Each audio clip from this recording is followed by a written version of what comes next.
Imini yesabatha mayibenhle kwabangcwele.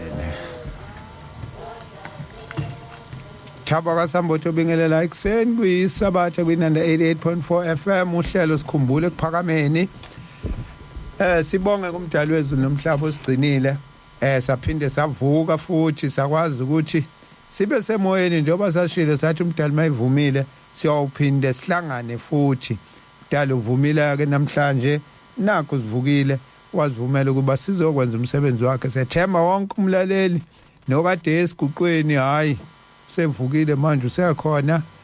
uselalele. Siphinde futhi sikhumbuza umlaleli olalele njengamanje ukuthi sikhona lapha ku Facebook page othi Nanda 88.4 FM kanye no Facebook page othi Sikhumbula ekuphakameni. Siphinde sibe sitholakala ku WhatsApp number 0687649969 0687649969. Mongayibambanga kahle ungangena ku Facebook uzoyithola lapha kuyipost esifakile ethi Sikhumbula ekuphakameni uzoyithola inamba nika WhatsApp ukwazi ukuthi usibambe khona. Njengenjwayelo ke ngisuke ngihambi ngedwa uma kuyisabathu usuke khona umfundisi JS Mhlongo esisuke sinaye esivusile umdali ngenhlanhla ke futhi namhlanje hayi mfoka Mandla ukwazile ukuthi abe nathi sinaye naye studio sibuye sibe naye uSonkinobho wethu technical producer Canon SA mfoka Mncwango naye ukhona uyena osihlanganisele yonke into ukuze izinto ihambe kahle ngendlela. Namhlanje ke sisekusi isikhumbuzo somprofeti uShembe sisabheka imisebenzi yakhe akwenza akusho bese siyabuza ke lapha njengoba ipost ibhaliwe ukuthi ke sisekuyo yini indlela umqalo wendlela ashiya kuyo sisakwenza yini athi asikwenze sisazokubheka lokho kodwa ke ngaphambi kokuthi singene kwitopic yethu sasithembisile abalaleli kade bengibuza impela bethi wena wasithembisa wathi uzozidlalela osanta bethu awusabadlali sizoba naye ke futhi namhlanje ubaba uCebekhulu uzobe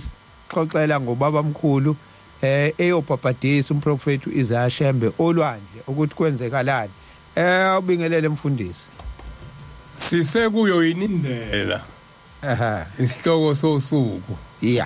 ngibingelele endaweni zonke la kufikela khona lo msakazo wala entabeni ingqoqhube inanda 88.4 njengoba sibingelela kanjalo inhloso yethu masikhetha inkosi ayifani nenhloso kaShembe nenhloso kaNkuluNkulu ngokuthuma uShembe kodwa ukusondela kuthina kwakuzo cela intethelelo nenhlambuluko mesethe sidukile manje na ke intethelelo ke imvamisa isikhathi esiningi uyenza ngemnikelo sisekuyo yini indlela eke ngifunda incwadi elekelelana nesihlabelelo esithi noma niphuma emazweni onke aphansi kwezulu khona la asithe mefika wasimemela khona sisekhona yini masingasekho khona yini iphutha likuthina noma likwabasala noma likubaholi noma lisebandleni eke ngifunda incwadi ehambelana nayo kodwa uJehova kodwa indawo uJehova uNkulunkulu wenu akayikhetha kuzo zonke izizwe zenu ukuba beka igama lakhe kuyo leyo ndlu yakhe niyakuyifuna nize kuyo nilethe khona iminikelo yenu yokushiswa nemhlatshelo yenu yokweshumi nomnikelo wenu wokuphakanyiswa wesandla senu nezithembiso zenu nemnikelo yenu yesihle namazibulo ezinkomo zenu nezimvu zenu sisekuyo yini indlela nazo uma ke siphuma emazweni onke ngizobe ngiqhubeka kodwa incwadi manje isiyasho ukuthi kusho incwadi akuyena uShembe ngokomthetho umprofeti methunyiwe uyayekhetha indawo athe uNkulunkulu hlanganani kuyo niyakwenzani kuyo nilethe iminikelo ngoba izingilosi zasezulwini zehlela lapho ukwamukela iminikelo yini sizoqhubeka. Hayi siyabonga mfoka Mwandla akubingelele kubalaleli be inanda manazareth onke umhlaba jikelele. Ngithi inhlanhla enhle yesabatha elibusisekile kuwe mfundisi wenkosi uNjomane nakuwe baba Sambothi ngiyabingelela. Amen. Njengoba besithembisileke sizoqala ngayo ubaba ucebe khulu abanye bosanta bethu laba ke sizwe ukuthi uthini yena ngobaba mkhulu.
Awu.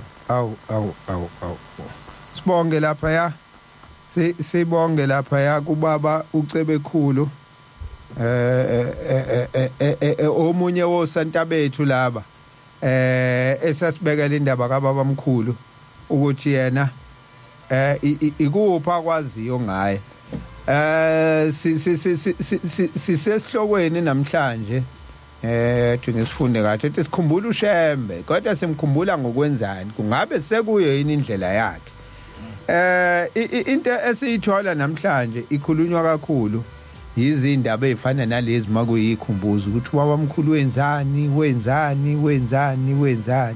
okuyinto enhle leyo akukho wrong hayi akukho wrong kodwa kungabe ke sesiyibalile imisebenzi yakhe asifundisa khona athi asikwenze sisekukho yini mfundisi athi ithi imbuzo ezihlanu angazi noma omunye unayo eminye angathini ngalomnazaretha abamanje angeke asole yini angathini ngamanazaretha amanje ikuphi ezimfundisweni zikamprofeti esakugcinile ikuphi esikulondolozele izizukulwane ezizayo number 5 kuneyingxenyana eziningi uma siyibuka sibalwa kumapha amanazaretha la sihleli khona yeah agcine nalondoloze ubunazaretha abhidliza ubunazaretha abukelayo ibandla lifa phambi kwawo alwela ukuphila kobunazaretha engenandaba ajabulayo ayizitha zobunazaretha sikuphi sikuphi thina mhlambe ke eke ngiqale ngibale lokho yeah kusukela ubaba mkhulu ahamba sineminyaka eyamashumi ayishagalombili nesishagalombili ahambe emhlabeni 88 years kungakanani okwenziwe yithina ukucabangela izintandane yayimngaka iminyaka ayihlalile emhlabeni esebenza kungaka kwenza akukuningi nokwenziwa uyena ekwenzela izintandane nesizwe kunesinako manje 1976 kuhamba inkosi ilanga iminyaka namhlanje yamashumi amane nesikhombisa eyintweni ezenziwe yilanga kungaki okukholwa no ungakhulunywa ngako makubala izinto ezenziwa amakholwa okwenziwe yithina from 1976 yeah thina ke sithi samanazaretha uma ke sesihlanganisa yonke into is 113 years shela kobunazaretha baba uma sibuke emumva kuqale nini uma kuseyikho uma ngeseyikho kuqale nini ukuphuma endleleni mfundisi ngicela ukungena emadevini ngoba ubuza umbuzo ngifisa ukuphendula lo mbuzo othi kungakhe esesikwenzele thina izintandane nabafelokazi ngizokuphendula ngokufunda amazwi akhe ukuthi yena wathini ngiphethe incwadi la iMan of Heaven uthi ubaba mkhulu la upage 72 la esezohambe saphila umisa ke manje ukuthi kwenziwe njani ngabafelokazi nezintandane nakho uthi niphathe kahle abafelokazi kanye nezintandane niyomisa amadoda ayishumi abantu abaqotho abahloniphekileyo abangenamona abathanda kahle isizwe sakubo umuntu onenzonda akakwazi ukumela umsebenzi kaNkuluNkulu lawa madoda ayishumi engiyakumisa phakathi kwenu ayogcina ifa engizolishiya phakathi kwenu lezi ntandane nabafelokazi lamadoda ayishumi ayohlangana kathathu ngonyaka phakathi kwendawo ekhethiweyo uNkulunkulu ukubeka igama lakhe kuyo amadoda ayizinduna zemizi yonke kaNkulunkulu engiyokwashiya asale abababonisi baleyo mizi yonke ayoletha izikhalo zemizi nezezintandane eziphakathi kwaleyo mizi nezabafelokazi abaphakathi kwaleyo muzi nezindlu ezifanele ukulungiswa phakathi kwaleyo mizi bazibeke lezi zikhalo phakathi kwalawo madoda ayi12. Ubuza umbuzo ke mfundisi. Amiswa ubaba mkhulu la sathi wayakha lento ekuthiwa noma iNGO wakha iboard lo yamadoda awu12 wakha iboard ezobhekela abafelokazi nezintandane. Umbuzo wakho ke mfundisi, kungabe le board iphi? Eke siqale la. Yeah. Iboard asiyiboni. Yeah. Kodwa izinto azenzayo akhuluma ngaze ufuna igadwele board siyayibona. Yeah. Siyayibona intanda. Yeah. Intanda namhlanje ikhiqiza into engaqashwa abantu abangaphezulu ka500. Hey. Umkhiqizo sentanda indawo ayithenga ngokuthunywa uNkulunkulu benqaba belungu bengafuni ukumdayisela wathi uNkulunkulu le ndawo ithengwa yimi engayithengeli ukuzuza yena eyithengela thina. Ingakho siphaphame kusuke kuphakameni kugitshelwe iloli kuyiwe entanda uyohlakula umoba. Lo moba uhlakula uhambe uyodayisa ebese ethatha imali uShembe wenza isimanga ubaba mkhulu. Ubaba mkhulu usenzele ifa lenyama lokudla inyama wasenzela ifa lomphefumulo. Ukhuluma into engalibhadanga esikoleni. Akayanga esikoleni. Uyazi umebuzwa omunye methenga indawo yakabhekabezayo. Uthi pho wena uzothandazela abantu ukuthi basinde enyameni. Wasuwakha indawo obangcwaba. Uthi nokufa kukhona. Uthi njoba kukhona nokufa uthi labantu ngelinye ilanga njengoba ngibafundisa ngibafundise ngeilanga uma befa badlulele ezulwini. Uthi ke khona isikhathi la uNkulunkulu ayobuza umbuzo awubuza keZekiya athi mathambo hlenganani ngiyohlanganisa emaphi uma ngingayenzi ngingayithenga indawo yokubeka lamathambo. Uthi uNkulunkulu ngelinye ilanga uyobuza kumina athi abantu awubashumayeza kumaphi labelele khona. Uthi ngiyokhomba kabheka bezaphi. Uthi ke uyothi uNkulunkulu sicela ukubonta amathambo abo anayo lemfundiso esakhipha nayo ezulwini ukuthi hambe uyifaka enyameni yabo. Yangena enyameni yadlulela nemathanjeni. Ayingcoliswanga yini izenzo zabo ngenyama namathambo abo. Wese yaphuma umntwana ngaphakathi ohlala ngaphakathi enhlizweni kuleli dokodo engithi mina ulakhela kabheka bezabo. Amadokodo amakhulu ethu awabuka uNkulunkulu uwabukelele kabheka bezabo kwaba ngaseke emhlabeni. Kuthina uwabuka ngoApril kusukela ngomhla ka7 kuze kuyomhla ka14. Laba bakabheke bezabo uthi kuyothi bebuza uthi ngiyobakhomba uthi ngiyothi mangikhomba labo abamathambo abo aba nomoya ingcwele uthi ayokhala igazi. Ingakho kududana noma ngiqhubeka lapha kuthiwa ningalidli igazi ngoba umphefumulo wesilwane uhlala egazini. Umuntu ohambe kahle oliphathe kahle idokodo lakhe umphefumulo wakhe amathambo akhe kuyothi noma esefile sengcwatshiwe ayoba negazi uma uyophuma kulelo gazi bese uthi thina siyavuka. Lithi inkosi ilanga liyobuzwa lize libuzwe emathanjeni. Libuzwa emathanjeni yeah. Mawuthiwa yobuzwa emathanjeni uyothi mebuzwa uma engenayo impendulo ayophela ayobola ayokhumzela ngoba akawugcinanga. Ingakho ethi namhlanje eManazareta ngithi mgwinyeni uShembe mgwinyeni ukuze angene enyameni adlulele emathanjenini ukuze ngosuku lukaHezekiya olapha kweZekiya 33 athi memeza bese ethi mathambo hlanganani ahlangane. Amathambo ayohlanganiswa ukuthi uhambe kahle ayohlanganiswa umoya kaShembe ugcinile kunini. Hayi amazwi amakhulu lawo umfundisi kababa mkhulu. Ake sibheke. Kungabe yazi iqembu ozolingenela uzazi usahleli labantu abalapha ku219 yeah asizongena ngibona eke sisifunde lesihlabelelo yeah besilizwile we baba mkhulu sehlulo ukwenza we baba mkhulu thambisa izwi lakho we baba mkhulu so zama ukulenza mabengesenawo amandla okulenza ngoba base beboshwe bese sigodini babezolenzaphi manikwa isikhathi nathi namhlanje umthetho ikhumbuzo sizokhundisa ukuthi vuka usebenze ungazi ufane nalabantu ngabe siyasebenza hey khumbuzweni ngaba sikhulumi ngemgilingwane ayenza ngezinto ezinkulu ayenza ingabe siyibuka thina sifunde lehlabelelo ngokuthiwa we baba mkhulu ukhulunywa ngayo singachumelani mfundisi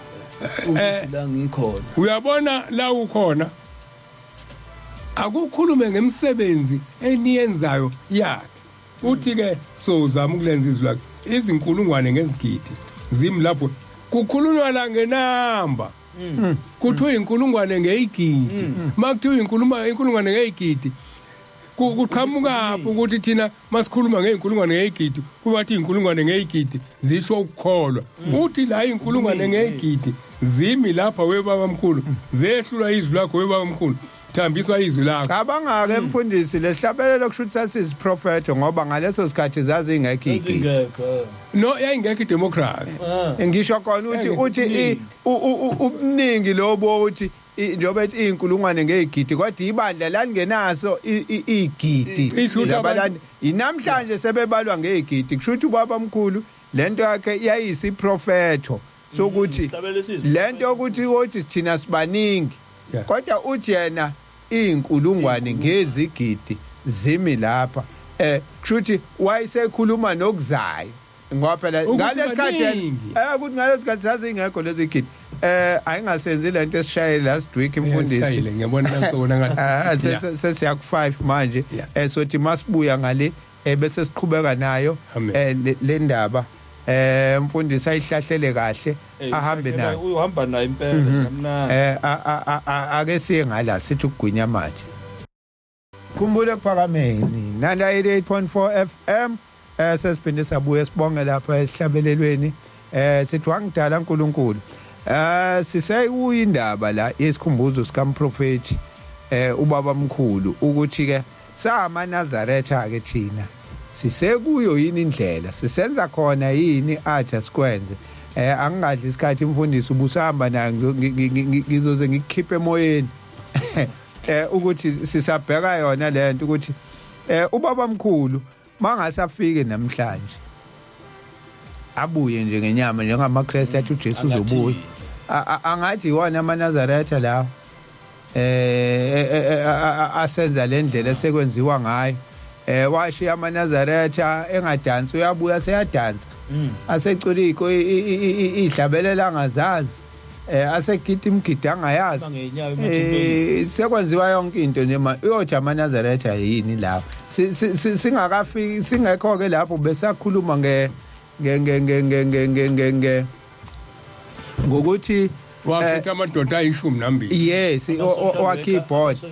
namhlanje ke thina ezamaNazaretha simlekelela ngani ubaba mkhulu kulomsebenzi ongaka owenza uthwele yedwa thina simlekelela ngani senzani noma inkinga phela isikule ukuthi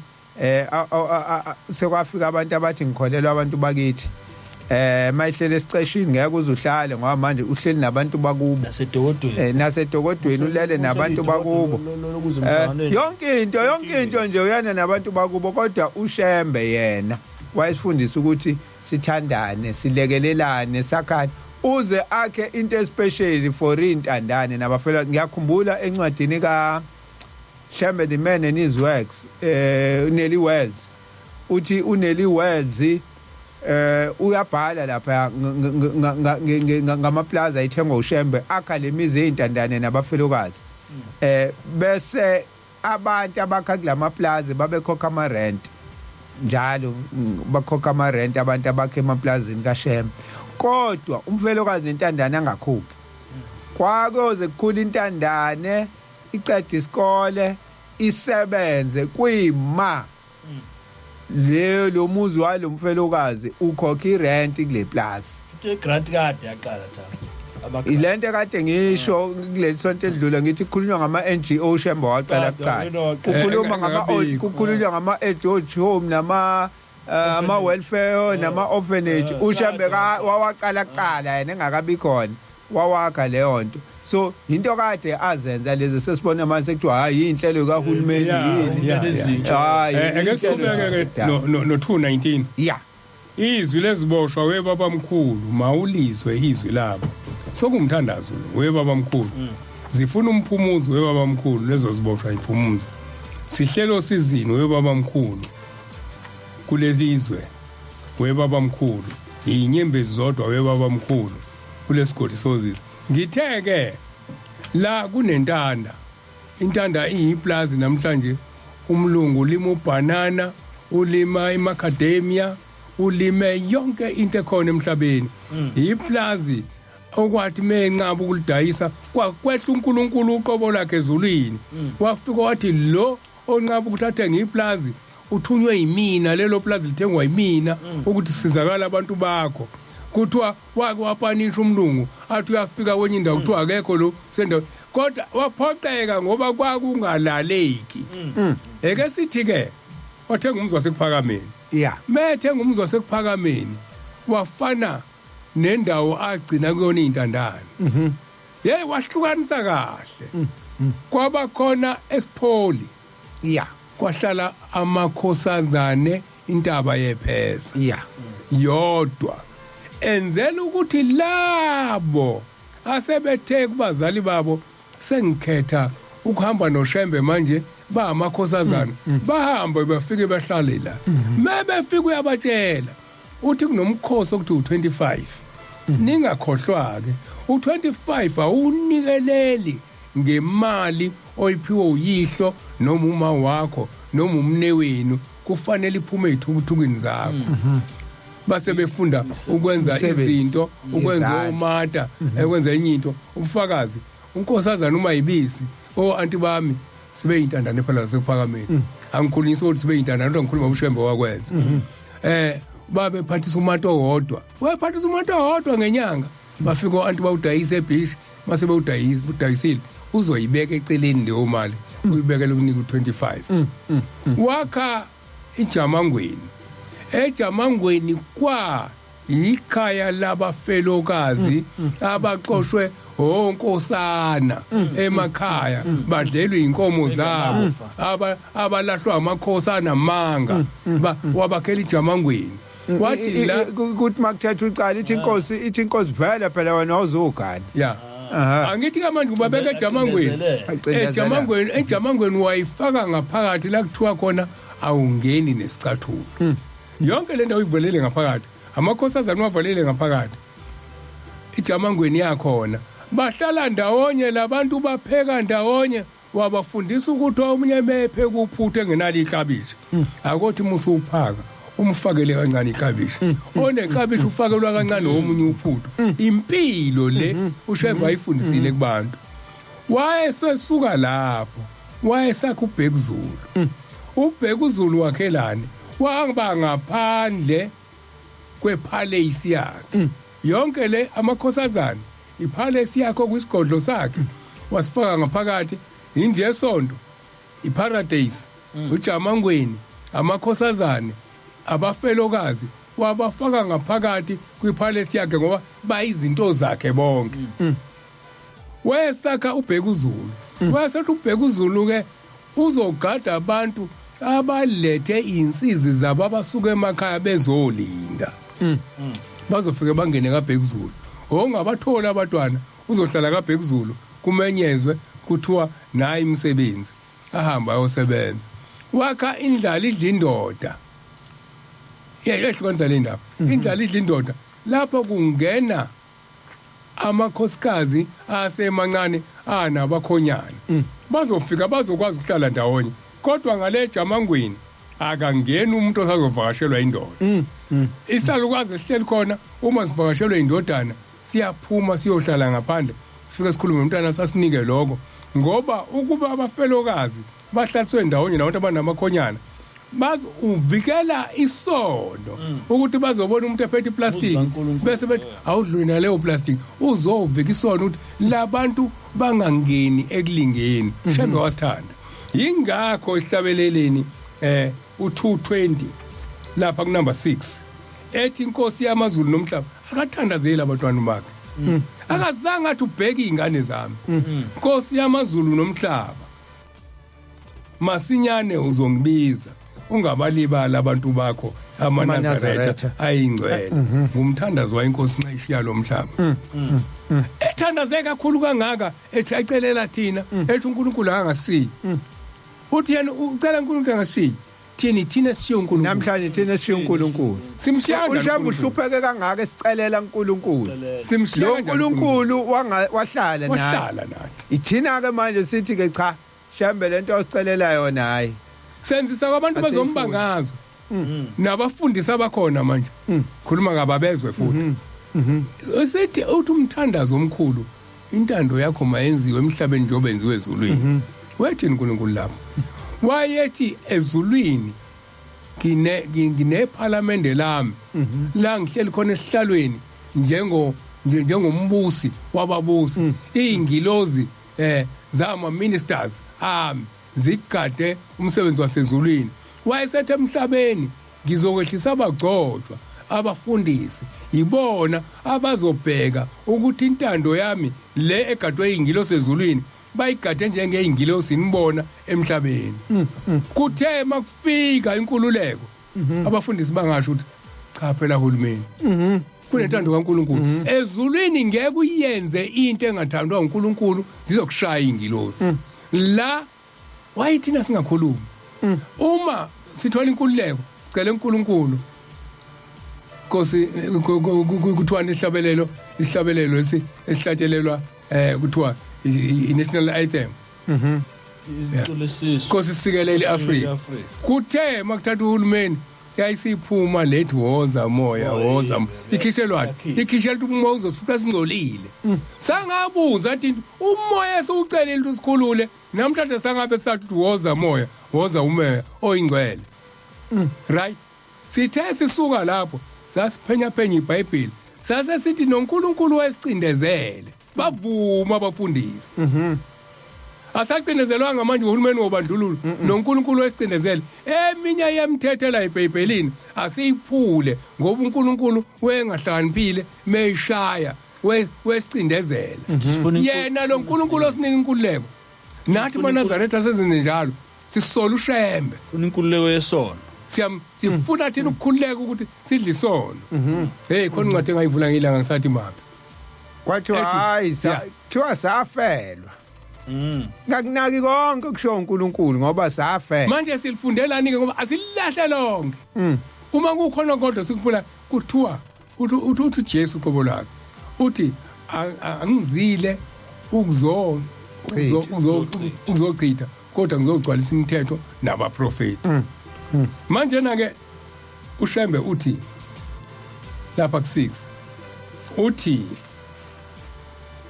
Nkosi yamazulu nomhlaba masinyane uzongibiza ungabalibala abantu bakho amaNazaretha ayingcwele ayahlukanisa kuba kahle ukuthi ayingcwele kuchazana ukuba ngcwele ngabe webala thina mase ibuka siyabalwa kulabantu abathiwa ngabalibali abantwana bakaNkulunkulu bayathandana sikunamba leso sihlabelo 199 abantwana bakaNkulunkulu bayathandana eke sisifunda ileyo nto okufanele sikhulume ngayo manje singakhulumi ngezinto azenzile bese sikhohlwa 199 nasihlabelelo 199 abantwana bakaNkulunkulu saqanjwa inkosi 1922 mhla 22 April 1933 abantwana bakaNkulunkulu bayathandana bangeke bahlukane kwase kusele iminyaka emibili noma owodwa avalelisa wathi ngibatshela ukuthi uma beke baxabana abasebona amaNazaretha ayingcwele asiphambana lehlabelele ngesifunda abantwana bakaNkulunkulu bayathandana bangeke bahlukane futhi bangeke baxabane uma bexabana bangabakabani akukho ukuxabana kweliphezulu singabantwana bamuntu munye singasithandana ngemzuzu nesikhathi abantwana bakaNkulunkulu osezulwini abantwana bakababa osezulwini bayathandana ngemizuzu nesikhathi musana ukwehlukana nina basemhlabaneni basemhlabeni hlanganani nibe munye njengaba sezulwini intando yakho mayenziwe emhlabeni njengoba yenziwa ezulwini. Ezulwini kuthiwani? Musani ukwehlukana nina emhlaba semhlabeni ukuze nibizwe ngamaNazaretha angcwele. Lengcwele esiyikhuzayo njalo makushunyayelwa kushunyayela ngegeme kungabe masuyibuka wena ukhuza ingcwele ungcwele inwe. Emfundisi masakhuluma ngaleyo engani ikule ndaba le kuthiwa yenzeke sike sikhulume ngayo la kumshumayela unxumalo washo igemegeme kaShembe wazisho zonke kuphakameni inkosi ikhona wazisho kodwa hayi washaya izwide madoda yathi mayisukuma inkosi langa yathi abantu abafana nonxumalo abangena ezulwini seshayile nje kwakho seshaya ingco njoba kwekubatshaza impela nje makuthi me awasukuma isisho nje uthi inkosi langa konke lokho akushaya unxumalo uqinisile uShembe wakwenza uyakwenza futhi kodwa imisebenzi yakhe leyo akashongo lutho unxumalo ngesondo. Listen Themani ngena lapha uthi bonke labantu abalana bathi abangena izono zabo zasala lapha ngoba ingeni la zasala lapha ngaphandle kwesango uma bephuma lazibalindile bazothi bephuma zibe yibanamathela futhi bephindela kuzona izono ngoba manje akabatshela ngalutho ngesono. Ukuhlala kwethu la emsakazweni sibabaze ngabona omunye ngazi wayikhomenta ukuthi thina sazi uShembe usukumisa ishosha lo laba abanye bona benzani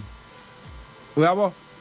ufuna lezo imanga kaShembe lithi inkosi langa okukaShembe lokho indaba isekutheni mina nawe siyaya yini lakiwa khona siyaya yini uShembe sesemfakazela ukuthi uwenzile imisebenzi ayithunyiwe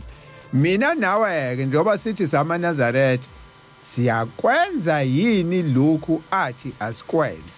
Inkinga ifika ibe lapho ngoba manje asayenza into athe uShembe siyenza sesenze okwethu sekuqhamuka nemithetho eminingi yabantu umuntu uyalalela athi umuntu akufanele kwenza ukuthi uyabona nje obunje ngoba ubangenisile abadala uShembe wathi ngongenisa abadala inke akusaveli manje ukuthi phela uzovela abaqiniso wathi uShembe bangeniswa kanjani abadala kunalokho sithola indaba yenkonzo kaMahlukana ndlela le angaka othi masuthi uyayikhuluma nomuntu uqala nokizwa akayazi lonto kodwa iyona into kaShembe akayazi kodwa uyazi le uyishumayela ngisho ephethe inkonzo leyo ukuthi kufanele kungeniswe abantu abadala kodwa akayishumayeli le eyafundiswa uShembe uthi ubaba omkhulu edlula uMashunga kakhiwe uthi kuza umuzi omkhulu la uthi kobe kasilile kasipheli uthi amaNazaretha ngakhi khona omunye mangikhuluma ngenkonzo kaMahlobana ndlela uthi njengoba sesihlelele okushini nje siyokwenza phi lokho ngithi mina weshila uShembe ethi singahlala emalokishini manje ufuna sibuze ukuthi uShembe lapha emthandazweni okuvuka methe kuphela lo mthandazo uthabatha igejo lima asibuzi ngantu wecabanga ukuthi solima wecala solima sasingakubuka sibuzi ngani lokho ake siqhubeke angithi lento ilana ke mfundisi ukuthi lento kade uyisho nje yonke sihlulwa yini ukuthi njengoba samaNazaretha uShembe wakhila amabhodi wayakha yonke into kade sikhuluma angizazi ade ngikhuluma kade sikhuluma kasilungiseni ngesonto edlule sikhuluma ngomfundisi uWilcox uWilliam Wilcox wala la njoba sihleli wala wayehlala la emva kwami njoba ngihleli uWilcox la wala eUCC ukuthi uShembe uhambe ethenga imhlaba uthatha imali kumaNazaretha uthenga imhlaba wenzelani wenza lento akade eyisho umfundisi uthi watshala izimobo ukuthi amaNazaretha asebenze wenza yonke lento amaNazaretha ke namhlanje mina nawe Mwandla yini singahlangani ngoba sifundile angikhulumi ke phela ngathi literal ukuthi sifundile sinezimali asinamathi khona igwili kuleli bani sihlulwa yini ukwenza lokho kwakwenziwa uShembe ukuthi sakhele mfela ndawonye sihlanganisa imali ikhona imhlaba ukuzusebenzi ngesabathu ungenavalo sithenge angithi ke manje kunama Nazareth angenayo imali yokuthenga imhlaba asiyithengeke ethi bese senza lento eyenziwa uShembe abafuna ukuzohlala la eplazini bangeza bazokwakha bazokhokha irent njoba noShembe ayikhokhisa kodwa sekuyazi ukuthi lo mhlaba owamaNazaretha ngeke kuyathandaza usisi kuyathandaza sihlulwe yini enzima la imvula izofika ngesikhathi sayo sikwazi ngisho yonke into ngoba sezuthengile umhlaba singayithenga mningi lemhlaba uzani maNazaretha phumane emalokishini lapha eMjondolo nayi indawo ne co-op lokhuluma ngathi uShembe kade iqala ingani sekuyona ndlela ke ukuthi sibuyele kuyona ke ngibuza lokho ukuthi njengoba ashiya yena washiya neblueprint ukuthi nayindlela enzani kanje yini le eyenza ukuthi singa noma isikole mfundisi inqondo singenwe isikole no ukuhlubuka isikole asenze lutho ukuhlubuka ukuhlubuka nje umuntu uphuma nento ayiyona abantwana bakaIsrael sasingekho isikole angiphinda ngeman of heaven ingalanga kumina ngoba manje ngithi ngiyibheke lento ukuthi ngampela yini le sibheka ifa uShembe eselicabile usibekele yonke into asivulanga indlebe yesithathu ukuthi sizizwe ngoba uyokhuluma umuntu wasezulwini ingakho kuthiwa abanezindlebe kodwa bezwe na imfundisi man of heaven page 110 angiqale nje lapha ngeke ngiqale ekuqaleni wena umuntu onsundu vula izindlebe zakho uzwe namehlo akho ubone igama okuntelwa ngalo lapha emhlabeni ukuthi elasiphi isizwe na akuwena yini umuntu omnyama na umuthi ongenazithelo usizani kotshalileyo na uma ukukholwa kweni kunilethela usizi kusizani na uJehova wathi uyozala amadodana namadodakazi kodwa uyothokozwa ngawo akasho kuwe umuntu omnyama na akuwena yini ofundise yaqala ke indaba akuwena yini ofundise indodana yakho kahle esikoleni na ekuqedeni kwayo ukufunda leyo ndodana yakho yathi ke uma ibuya yakulandela yini wena yise na yake yabuya ukuzosenga inkomo lapha ekhaya na noma yake yahambela amazinyane ezimbuzi ancela na yabambela amazinyane ezimbuzi ancela na ayizange ibuye yahamba yaya kwesinye isizwe yayosebenzela abafazi okungesibo onina namadoda okungesibo oyise abasicila lagcwaliseka ke izwi lomlomo ongathethi imanga uJehova lokuthi uyozala amadodana namadodakazi kodwa uyukuthokoza ngawo ngokuba uyothunjwa namuhla intombi yakhe ikhuleliswa ikule elitshinge phansi njengamafunyila ngokuba kuyintombi yesithunjwa intombi yakho namuhla ikhuleliswa umlungu ayitshinge phansi njengefinyela ngoba iyintombi yesithunjwa konke lokhu uyakubona uphela amandla ungenakusho lutho ngokuba awukhonzanga uJehova wakhonza izitha zakho uJehova wakuyekela khona lapho ezinyaweni zezitha zakho zikunyathele zikuxobe njengesitili nayo ke indaba yesikole kade uthi ubaba mkhulu sithi singafunda bese yabo lento bese sithatha bese siyahlubuka sifuna ukufana nabelungu sifuna ukufana asafuna ukwenza izinto zethu sivule izindlebe ezimbili sivulanga indlebe esithathu yomphefumulo nayi inkinga yethu uthi ubaba mkhulu ke sathi mase siyeka ukwenza ngoba kwakufanele sithi masiyofunda bese sibuye ukuthi uShembe lento ayithatha wayibeka la uyabona ke thina sesifundile ke manje sekufanele siyisuse la afuna emfundweni into ezobooster lento kaShembe ngoba yena wayibanjwe ukuthi nokuthi sesikwi democracy uShembe lapha yena wayithenga kanzima imhlaba thina sekukhona namaplaza ahleli nje ekhulumeni okwazi ukuli-applyela uhulumeni akunike uma uzolisebenzisa uzani maNazaretha hlalani la asisebenzeni la uhulumeni agcine sekunikile leli plaza leli uqala kunikeza ilisi uqala kunikeza ilisi ulisebenze mawulisebenze kahle agcine kunikile athi hayi lithatheni elenu le ngoba sakheni umfela ndawonye sakhe lama co-op uShembe ayiwakhile ayiwenzile nama NGO sisebenza umsebenzi wakhe uyosibusisa izinto zenzeke Yebo futhi ngoba seBnazaretheni sithi thina umphila ndawonye akuwona umfela ndawonye umphila mfundisi ake siqhubeke nithi kwathiwa singayilandeli izinto zabantu Deuteronomy 12 verse 30 xaya ukuba ungacushwa ukuzilandela sezichithiwe phambi kwakho ungabuzi ngawo uNkulunkulu bazo uthi lezi zizwe zikhonza kanjani oNkulunkulu bazo nami ngiyakwenza kanjalo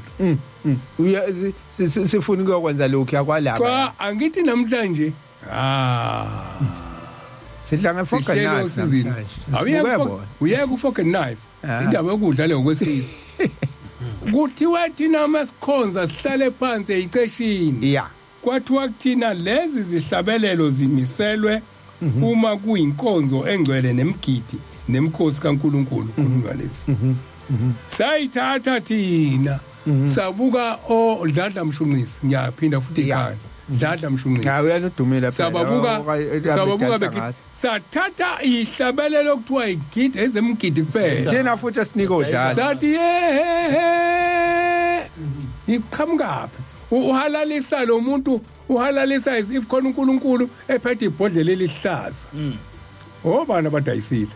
angazi noma icala lakhe yini noma icala lethu kuthiwa la xa ukuba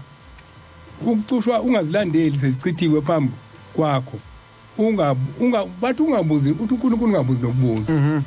ngithi ke inkinga esinayo njengamanje ukuthi asazi ukuthi uShembe mephuma ezweni lakubo waphuma wathini la uthandazele thina ezakhe ingane wesevele ithandazela thina namhlanje ukuhlukana okukhona engiphinde futhi ukuhlukana okukhona wakhuluma ngakho ukuthi kuzohlukana kwaqala kwakhuluma baba omkhulu waqeda kwabe kwakhuluma ilanga selizosayina laqeda nya kwase kuyahlukanwa ngo1976 mase kuhlukenwe ubaba omkhulu igazi lakhe walinika igama elihle wathi amakhosana thina bathu wasenhlayisuthi namhlanje sokuyithina amakhosana siqwamandiya namhlanje siqwamandisa okuyithina amakhosana usubona ingane kaShembe ehlupheka ngoba uShembe ahluphekela thina bese uthi akubuke kuhambe kucela imali kuhambe kuba nje ithi incwadi yami 19 khona la ngihlele ku12 okhuluma ngomzi la siyoletha khona imnikelo xaya ukuba ungameyisa umlevi isikhathi sonke sokuhlala kwakho ezweni lakho umlevi kubani abalevi isizwe esikhethiwe ukuthi siyodla ifa lasezulwini ingakho uma ubona kuze kuyofika kuJesu kuqala kuAbraham inzalo ifa leli kodwa elingelona elithi ingoba wena unkosikazi omdala ingoba wena uma wakho kubonakale esibelethweni sakhe kukhona umoya ongcwele kodwa uzongena igazi likabani lalowo onika igazi elinesibusiso sika Levi okuyena ozozala abalevi abobabaholi eke sifunde incwadi Galatia 3:15 so fika la iphela khona mithanda ku22 bazalwane ngikhuluma okwabantu nokuba kuyintando yokugcina yomuntu ayiqinisayo akekho ichithayo noma nezele kuyona ukuthi umlevi akhetho kwaba intando kaNkuluNkulu wesenza isithembiso ngayo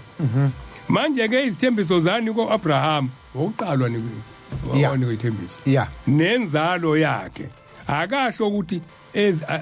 ezinzalweni kungathi eziningi kepha kungathi ngeyodwa nasenzwaleni yakho enguKristu. Kulandelwa la kuzoqhamuka khona unkosikazi ozothi ngokuhamba mobala khona la izala khona 12 khona la izala khona inqaba kodwa kubuka unkosikazi lo engathi umoya ukhona ezalweni sakhe kwaze kwawufika esibelethweni sika Maria azala uJesu kodwa igazi libe elinye kube igazi lamadodana aqhamuka ngaphansi kukaAbraham. Uthi ke mase eqhubeka kepha ngisho lokho ukuthi isivumelwano esaqiniswa nguNkulunkulu ngaphambili umthetho wavela emva kweminyaka engamakhulu 430 awusesuli uze usichithe isithembiso. Ingakho kuze kube namhlanje kukhona indaba kaJesu Kristu nathi samaNazaretha sinamathela kuyona ngoba yenziwanga umuntu yenziwa uNkulunkulu uqobo lwakhe. Ukuba yenziwa umuntu ingabe sithi kwakuwamaJuda lawo asiwona amaJuda kwakuwamaXhosa lawo asiwona amaXhosa kwakuwabasuthu kodwa kwakuyinzalo kwakuyisithembiso esenziwa umnini wenyama nemphefumulo ongenabuzwe. Asifunde siqhubeke ngokuba uma ifa likhona ngomthetho alikho ngesithembiso. Ifa lomthetho lipi? Ifa lomthetho lokuthi inkosi izalwa unkosikazi kufanele ibe inkosana elomthetho lelo. Ngokomthetho alikho ngesithembiso kepha uNkulunkulu umnikelelo noAbraham ngesithembiso. Abraham muthi abheka ufuna wathengisa engeyona inkosana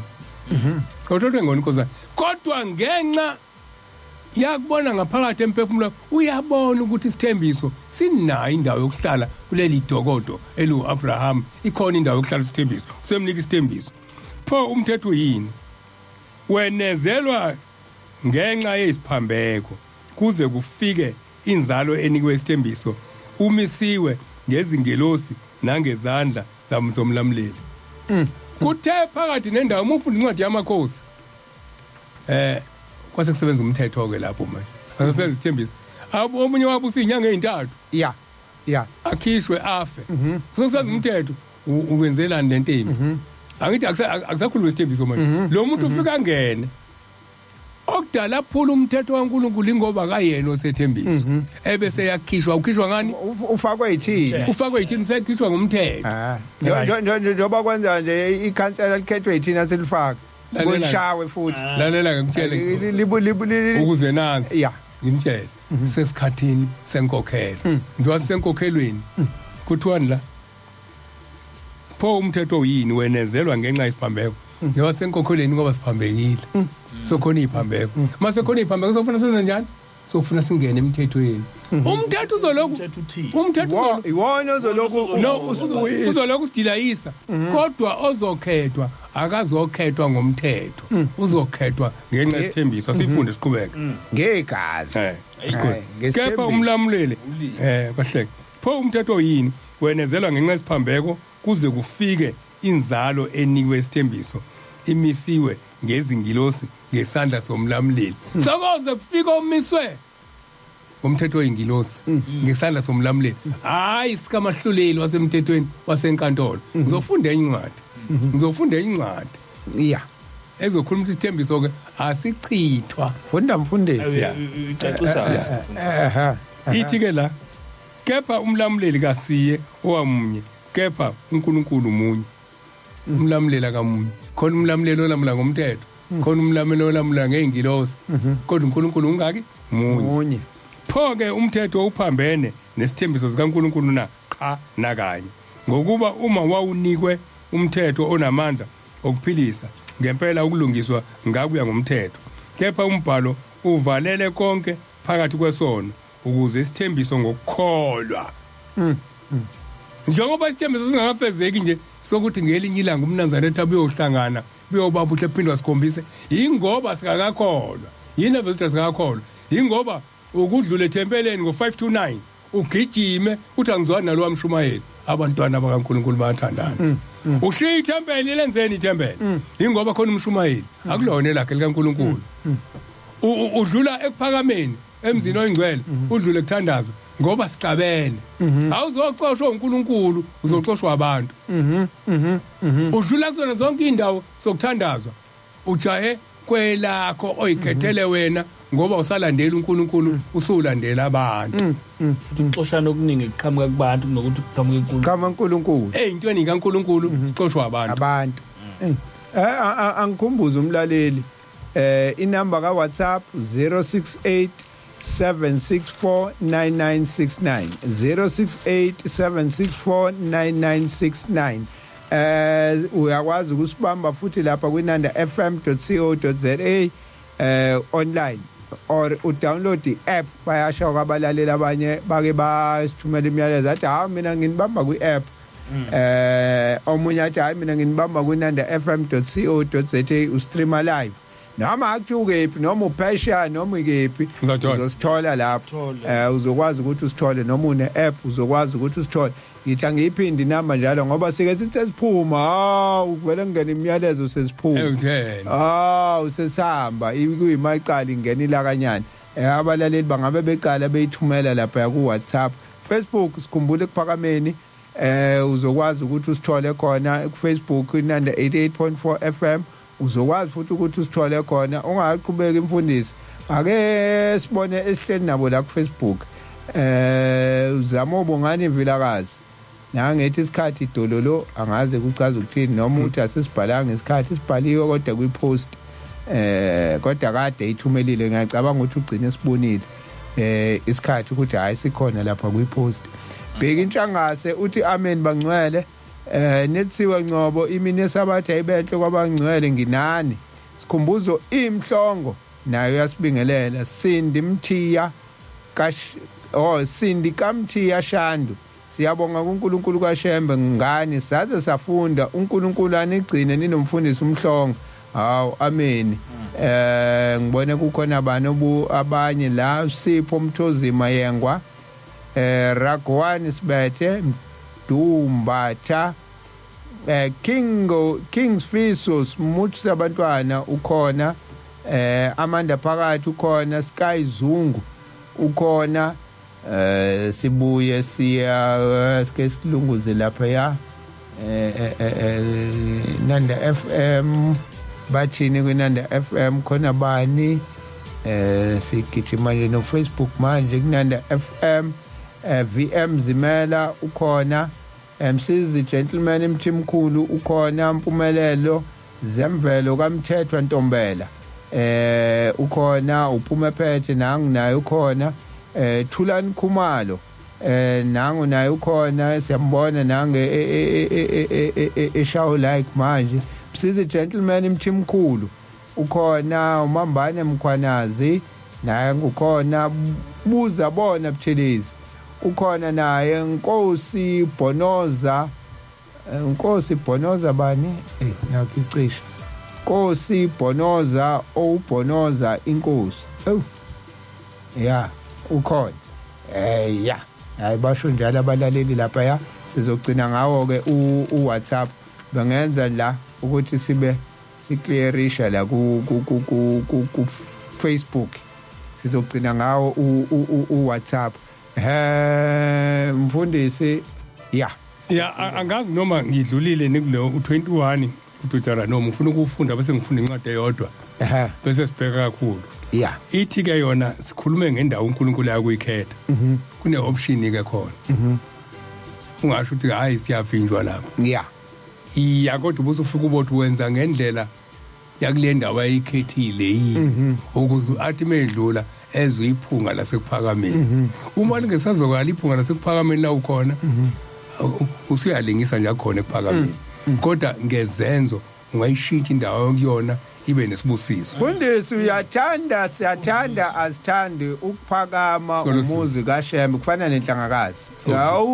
ukuthi siyathanda asithandi inhlangakazi nje iyoloku imini nokuphakama kuyodla kunjalo nje ukuthi sofunda incwadi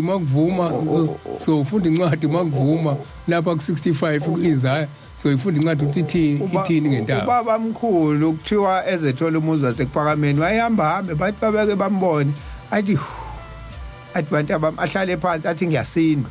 athi uNkulunkulu usewehlisile umuzi wakhe wasezulwini usewubeke la emahlombe kumina athi kodwa usafuna indawo la uzowubeka khona efuna ubaba ukuthi uShembe uzobekaphi engenayo indawo ehlenyuka ethi usuhleli la kuyena manje uyamsinda Ngosikelela ubaba noma ezule izintabeni engenayo indawo ingane ka komakhumali kuze kuqhamuka nanga ugwacela la modlula emqhawe emnikeza indawo baba ngiyakubona emfice ehomisi wehle uyenyuka awunayo indawo mina ebhedazini kwangakabi ihomisi yes asisho la mfica khona ehomisi kwenye indawo wamfica ebhedazini ababheke njalo abantu ukuthi ibhedazitha ngoba kwakwenze njani umfica ababheke njalo uvuka ekseni ubaba mkhulu uthi bantu abami khona umuntu wamozayo namhlanje bageza basebeyalinda ngoba fica behleli kahle bese belindile wayeseyasho ukuthi no nginendawo ngale baba engakunikeza yona ngoba ngiyakubona wehla wenyuka nalabantu awunayo indawo engakunikeza yona bengiyithengile kodwa ngisayikhokhele verele mangakayiqedi kodwa ke ngingakwazi ukuthi ngikunikeze bese wena ke uyayiqedela uyayikhokhela uyithathe le ndawo uthi ubaba mkhulu hayi abantu umntanami siyabonga kodwa manje abelungu mabeke beza ukuthi ithengwa yimina ngeke bavuma ngizonikeza wena imali uyikhokhela uziqede mase uyiqedile ke bese transfer kumina angichazi ngoba ngichaza umlando wasekuphakameni ngenzela lo osefuna ukuphika umuzi wasekuphakameni engazi ukuthi nje uqhamuke kanjani uShembe uthi umuzi owehla ezulwini wehlele emhlabeni awukho omunye wehle ezulwini walapha ekuphakameni awukho omunye manje ikona ngiqala la kugwacela abantu esibakhohlwayo esingaze singakhuluma ngabo ukuthi kunokuphakama nje kwaqhamuka ukugwacela qhubeka mfundisi ngiyifundekele incwadi wayimbili incwadi engizoyifunda uma indawo uJehova uNkulunkulu wakho ayakuyikhetha ukuba abeke kuyo igama lakhe ikude nawe uyakuhlaba emhlambini wakho nasezimvini zakho akunika kona uJehova njengalokhu ngakuyala udle phakathi kwamasango akho ngezifiso zomphefumulo wakho kodwa kusala ukuthi ulandele lokho ngakuyala ngakho ake sibukeke ekuphakameni kube kude makukude lasihleli khona senza ngakho yini ake siqhubeke khona incwadi engiyakuyona ukufika kwenkosi sesikhathini sencithakalo sesikhathini senkokhelo ukufika kwenkosi incwadi yabaseThessalonika 2 ngisondeza kuleya engale ngisondeza kuleya engale ngifuna uyincikanise bese ubona ukuthi kwenzakalani esikhathini esikusona kepha siyanxusa bazalwane mayelana nokufika kwenkosi yethu Jesu Kristu nokubuthelana kwethu kuyo ukuba ningasheshi ninyakaziswe engqondweni yenu ningethuswa noma ngomoya namhlanje sikhuluma ngomoya manje noma ngezwi noma ngencwadi kungathi vela kithi sengathi usuku luka Kristu selifikile abantu makunje bathuswa ngomoya bethu akanaki ukwenzeka ukuthi uma kunya ngomoya kuthi kulesiluleko kuthiwa singathuswa nayiloko makungabikho umuntu onikhohlisayo nangayiphi indlela ngokuba likufika kungakaveli kuqala ukuhlubuka kwambulwe umuntu ongenamthetho indodana ukuhlubuka inkokhelo le ohlalo ukuhlubuka ke inkokhelo leyo hlalo uyisho inkokhelo ukungabi namthetho futhi kufanele kuqale yona inkokhelo kuqale kube khona inkokhelo kuqala ukuze kuzaleke kuthiwa ke umuntu ozavela omelana nakho konke nosikhukhumeza phezulu kwakho konke okuthiwa uNkulunkulu noma into ekhonzwayo azazihlalise ethempeleni kaNkulunkulu ezishaya uNkulunkulu azazihlalise ethempeleni kaNkulunkulu akusho mina kusho iBhayibheli eyishaya uNkulunkulu anikhumbula yini ukuthi ngisekhona kini nganitshela lokho okay kasibele yeah ngama 60s ubaba mkhulu ubaba ilanga uyakhuluma uthi mhlambe emva kwami kuyovela oShembana khona la incwadini kuyakuvela oShembana abotha abanye phuzana usho njalo uthi kuyovela oShembana abanye abotha phuzana angikhulumi ngalokho anginoma sekwenzekile yini ake siyifundele Emveni kwami incwadi incwadi ungakafundi eqhamuka lebhalo uadvocate Nyando intshumayelo zenkosi ilanga. Yes, iyatholakala leyo ncwadi. ya emveni kwami mhlambe kungase kuvela amabhoxongwana akasho nokuthi uShembane uthi amabhoxongwana acabanga ukuthi ahlakaniphile kunoShembe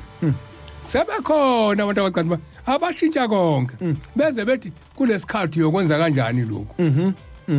kusho ukuthi wayephupha wayengazi nganesikhathi wayengazi ukuthi kanti mokuthiwa uNkulunkulu wazi okungakenzeki uchaza ukuthini kanti wayisihlomiselani wayisifundiselani ukuthi senze njani ngoba wayisifundisela kona ukuthi kuzikhathi acabanga ukuthi ahlakaniphile kunoShembe enifundisa ukuthi utshwala bulungile ningavumi lokho akusiyo into esindayo ukuba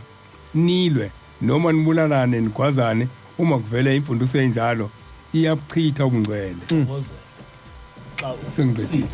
eke ngiqhubeke nale ncwadi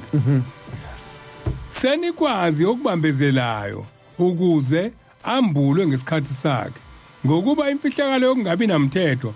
iyakusebenza kuphela ukuze kudediswe yena obambezelayo kuthi izalokho isebenze nje ongabi namthetho kuze kubuza abanye engathi kwakungekona lokho kwakwenziwa thina siwazi amaNazaretha besibamba asiwazi amaNazaretha manje kumanje abantu bayashitha lapho ke uza kwambula lo ngenamthetho eyakumqeda inkosi uJesu Kristu ngomoya womlomo wayo imchithe hayi ngomthetho wani wenkantolo mayisifikile sochithwa umthetho kaNkulunkulu kuyachithwa umlomo wakhe iyothi suka la njengomamthembu okwathi owahlala kwaguqa amadoda kwaguqa abafundisi kodwa kuthiwa kwabo usuku lodwa inkosi yeye wena mfazi wenzani la waqhaqhazela idwaba wasukuma wahamba nangalelo langa kuyophela amehlo ayovuleka indlebe ziyokuzwa ithi ke la lapho uzakwambula lo ongenamthetho iyakumqeda inkosi uJesu Kristu ngomoya womlomo wayo imchithe ngokubonakala kokufika kwayo lo okufika kwakhe kungokusebenza kukaSathane ngawo onke amandla nezibonakaliso nezimangaliso zamanga kuthiwa lo ozochithwa yilo obonakala namandla onke enezimangaliso enayo yonke into kodwa mayisifikile yona iyokuchitha izithi inkosi lapha uyokhumbula isikhathi senkosi enkulu ba Nebukadnezar ithi incwadi mina ngamwenza likhuni inhliziyo kaFaro ukuze ngikhombise uNkulunkulu kayenze ngamaboma enye into benkulu batshazwe usukenzela ukuthi nina abantu nibocha iqedwa ngayithina lento qedwe uNkulunkulu beke siqede thina kohleke nemangaliso namanga nangayonke inkohliso yokungalungi kwababhubhayo ngenxa yokuba bengavumanga ukuthanda iqiniso ukuze basindiswe ngalokho ke uNkulunkulu ubathumela amandla okuduka baze bakholwe ngamanga ukuba bonke abangakholwanga iqiniso benamele okungalungi balahlwe amen amen umfundisi usuyishaya kakhulu le part okhuluma ngayo isikhathi asivumanga bengithi ngizofunda iQuran futhi ngavele ngangayiphatha kodwa kukhona le ndaba le ngake ngadlula kuyona isikhathi sikhuluma ngesabatha ukuthi amaJuda kwakwa nesikhathi la engenelwa khona ukuhlubuka akusetshenzwa ngesabatha wona ayise ngoba iningi labo laliphila ngokudoba njengoba uzona noJesu kuthiwa abafica bedoba wasethi mina ngizonenza abadubi babantu babephila ngokudoba ngoba babehlala ngasolwandle base bengenela ukuhlubuka ukuthi makule esihlanu ntambama bese befaka amanethi bese behamba beyongenisa isabatha baze bawakhiphe ngesabatha ntambama ngakusasa segcwele inhlamba bese bawacuba ekade dotshwa ngesabatha bese bethi abadubanga ngesabatha asidubanga ngesabatha sifaka amanethi sifaka amanethi angadoba yini bakhuluma abanye kodwa iziphathi mandla zangakhuza kwakhuluma abantu hayi buni akuthothwa ngesabatha zathula ikhulu ngiyasibona sikhona umfuleni sikho no nje uNkulunkulu kufanele ngaka akasinike ngenze ngiphele inhlanhla ngoba uNkulunkulu akabashaka benze lutho bathe besuka besuka kancane nalabo kade beyugcina umthetho awu hayi nathi uthi sifake nakho nje nabafundisi abakhulu abaphethe banda manje abaphula umthetho bathula abafundisi banda baphula umthetho hayi bayadla phela uthe suku uNkulunkulu abothi bayanda baphula umthetho wase yayivala inhlanzi phakathi nensuku badoba phakathi nensuku azikho isikhathi bathi mabefaka amanethi kokhela bathi mabefaka amanethi ngolesihlanu ntambama ngesabathi ungena kwesabathi zigcwala inhlanzi babona futhi lento impela inesibusiso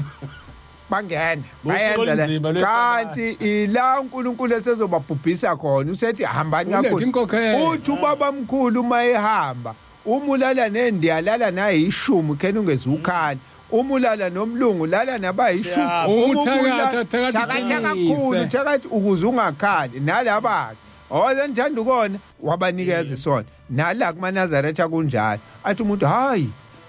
awubona nyambona uba njengoba sethenga imoto yabo umuzwa wakusinda wangenisa abadala uShembe wayifundisa yini le uyabona uShembe waniyakuthanda lento kulungeleke bese niyakhona-ke nonke loni kodwa ekugcineni bangaze sivule iy'ncingo la sithi abakhuluma abantu abenze lezi zinto kahle hle uzozwa bekutshela ukuthi hey mina ngayenza lento kwenzeka ukuthi nokuthi awusho ukuthi amase uzenzile lezi zinto abathe zenze kwenzakalani ungezwa izinto abangayikhuluma abantu kodwa-ke ngila ekutheni uNkulunkulu sike sithi masesona bese naye angithi usho njalo umfundisi incwadi ithi ngiyobanika nami umoya wokuduka bese naye senidusa kakhulu shonani khona njengoba nobaba mkhulu ayesho uma esehamba ukuthi enzani kakhulu-ke ukuze ungakhali ekugcineni ufunda isihlabelelo u-219 emfundisi babona ukuthi uyadlala la emhlabeni kodwa kuthiwa uma sekufikwa phezu kwehuzi kwangaweleka wabafica bayahlabelela bathi besizwile webaba mkhulu uthi umfundisi uthi mayiqhamuka ubaba mkhulu ebafica lapho hawu amaNazaretha mangaka la abambekela hawu awekho ezulwini uyacaca ukuthi ezulwini labantu ngakhuluma ngaka manje ezulwini angibafici bathi ubafica babambekile hawu nila washe emhlangabezile umfundisi wathi angithi wena silana nje wena owaqinisa imhletho wayesecoshitshi wamjikijela wayengambethe umfundisi wamshaya ihlo baba mkhulu ukhuluma uyalikhombisa ukuthi niyalibona njengoba livuvukele nje ngishawo umfundisi ngale usibanibani ngimfice ngale emile nebandla ubese kungagqokile enqunu uthi ngakhipha isambatho sami ngamembesa sona uthi sibanibani hamba uyosibheka leso mbatho ukuthi sikhona yini ebhokisini elihlala imjiva yami wathi uyabheka ayikho uthi singale ngisimbese umfundisi ngoba ngimfice ehloko sikuleyo nto kodwa-ke isikhathi-ke manje imzuzu isiyisithupha ngicela ukuya lapha ku-WhatsApp kungaze konakale nangoba kuhlongwane eNewland East yenzani manje le mshini yabelungu babuhlongwane eNewland East ngathi ngithinta wena wangathinteka imini yesabatha ayibenhle kwabangcwele inhlathu uhlongwane eNewland East amen babuhlongwane siqhubeke la nango ubabuthwala kaMashu uthi ngikhona kwaMashu siyabonga siphinde la nango indaba ezinhledladla uthi imini yesabatha ayibenhle awu amen dladla udladla ngiyacabanga usemsebenzini nansi imessage ke ende imini yesabatha abafundisi silubonga ulwazi ngeman of heaven impela indoda le isandla sikaJehova siphezu kwayo ifakazelwa imisebenzi yamandla neimangaliso awu nayi imbongisa isixosha sekonakala ivele ingenele isandla sikaJehova bakwenza imisebenzi yamandla neimangaliso ekhonzelwe owesifazana ongayenza engahambi noThixo ngithi lapho egcwalisa konke okwashiwe inkosi uJesu nenkosi yafakaza yakho abakho uJehova bayokwenza imisebenzi emikhulu kunami nangaphezulu kwayenzile ukufeze ububhale kuqaqane ngene eswini sa Nkosi konke uJehova asiyala ngakho uJesu wathi kuNikodima ukuzalwa kabusha ubhabhadiso lokungena esiswini samanzi wafika umkhulu sithintwa eziphongweni wasibuyisela endleleni yobhabhadiso likaJohane ukuthula kolwazi nefu elakhuphuka alifakaza ubukhona bukaJehova kuye aprofetha ngakho kwenzeka ngoba umoya ongcwele awunaphutha iminyango yezulu ovuliwe siyolahlwa noma sisindiswe ngokuzikhethela ukulizwa izwi silamukele bese silenza noma ukulahlwa ngingamaphika kankani inkosi nibusise bafundise ngokusikhulisa kakhulu ukukhuthaza ukufundwa kwencwadi neBhayibheli sihlolisise imibhalo hayi okulethwa amavesi okwenziwa ezinye izincwadi ezifundwa umuzi mchunu kwamasho siyabonga amacengwane kune voice note la ake sizwe ithini le voice note ake sizwe le voice note ngithi ngibingelele nje ekseni ngikwamasho ngeke ngikwazi ukuzisho igama ngithi nje baba umhlongo nethimba lonke awu ngifunda kakhulu baba umhlongo ke nginayo indlela yokuxhumana naye yedwa eceleni omkhaya bonga kakhulu nje nokufundiseka yabona le ncwadi athi ifundwa manje yaseGalatia ngivuke ngama ngeenyawo sangabamba iBhayibheli sibonga kakhulu baba sibonga kakhulu hayi siyabonga isikhathi siyasilahla manje naye imbongi lokishilo ukuthi siyahamba uthi ubaba mkhulu esevalelisa la isihlabelelo sala 72 salani kahle izihlobo zethu siyakumazwe ngamazwe uma inkosi ivuma siyophinda sibonane uma engavumi singephinde sibonane ngomsa wakhe ohlezi phakade singaphinda sibonane ngomsa wakhe ohlezi phakade singephinde sibonane ngokuba imizuzu nezikhathi kuzuma abangakuthandiyo inkatho yoxolo yehlela abangazilutho kuyinhlanhla enkulu ukuphinda sibonane noma singayi kubonana lapha kodwa kwelizayo kungaba inhlanhla impela ukuthi siyobonana esinye futhi isihlabelelo sihlale sesidlula kuzona ngoba ubhalile ukuthi kwangena umuntu lo wayisazi ngisho isikhathi sokuthi sihamba wabhala akazange akafanga ukuthi umuntu uvele wathi hayi wabikazela isihlabelo 91 anginganisindi isizukulwane esikhona enizokuzwa ngikhuluma phakathi kweni yalezana ukuthi ngiso nje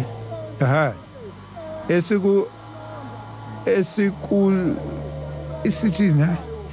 yalezana ukuthi esizukulwaneni esizayo mina bengithanda ukusibona sengiya kubaba ongithumileyo ngiyanishiya mina sengiya kubaba ungigcine ngethemba kepha angisenasikhathi sokusibona isikhathi sami sifikile sengiyanishiya mina uShembe valelisa asivaliseni mfundisi inkosi yomusa imbusise siyabonga kakhulu ukuthi nilalele engathi ningathatha okuhle okubi nikubeka eceleni umfundisi umhlongo waphansi kwenhlangakazi ithembele iJordan inamba 06061 31515 amen mamandla Duma malube kuye wasidalayo isabathe libusisekile kumanaza tonke nasemhlabeni jikelele ngiyabonga amen Thabo kaSambothi uyavalelisa inkosi mayivuma kusasa 6 to 9 ntambama siyohlangana sithi silungiseni no Queen Rejoice inkosi yomusa inibusise nonke amen